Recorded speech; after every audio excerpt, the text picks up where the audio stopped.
ចិត្តពិនចងហៅអូនត្រឡប់ណាតែពេលនេះអូនមានអ្នកថ្មីថ្នាំងថ្ន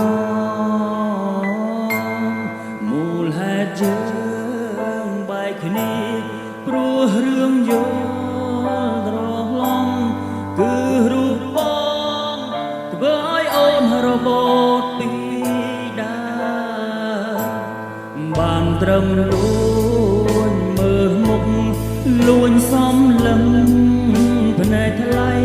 គ្មានសិទ្ធស្ដីគ្មានសិទ្ធហើនេះមកមនុស្សធ្លំស្រឡាញ់គ្នាបែរធ្វើជាមិនស្គាល់បងពីបានក៏ទួលយកការពិតណាស់ជួបអូនម្ដងបេះដូងបងដូចគេ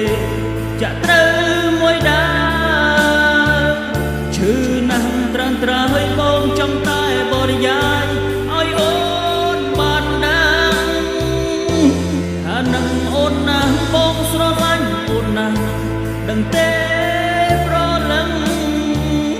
តែខ្លាចគេខឹងខ្លាចគេប្រច័ណ្ឌរោគរឿងជីវ៉ាតែស្រឡាញ់កាន់តែនឹងកាន់តែមិនហ៊ានរំខានស្រីបងពិតជាខ្សែបើសិនដឹងថាថ្លៃអូនលំបាកព្រោះបងសង្ឃឹមក្បែរគេអូននឹងរួមគឺចាប់ដូចបងចោះស្ងួន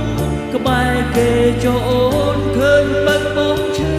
តែសប្បាយចិត្ត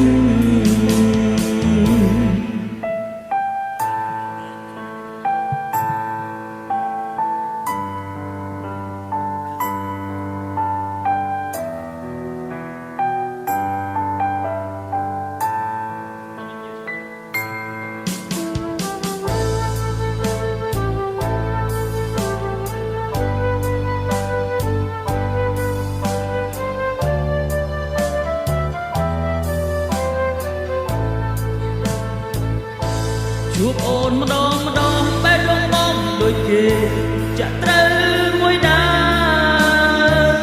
ឈឺណាស់ត្រាំត្រើយបងចង់តែបរិយាយឲ្យអូនបានដឹងថានឹងអូនណាស់បងស្រឡាញ់អូនណាស់ដឹងទេប្រលឹងតែខ្លាចគេខឹងខ្លាចគេប្រច័ណ្ឌរោគរឿងជីវ៉ាកាន់តែស្រឡាញ់កាន់តែនឹងកាន់តែមិនហ៊ានរំខានស្រីបងពិតជាខ្សែបើសិនដឹងថាថ្លៃអូនលំបាកព្រោះបងសង្ឃឹមក្បែរគេអូនមិនរួមឈឺចាប់ដូចប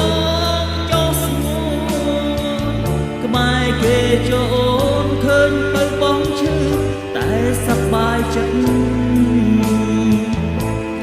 ទេចូលអូនឃើញបើបងឈឺតែសប្បាយចិត្ត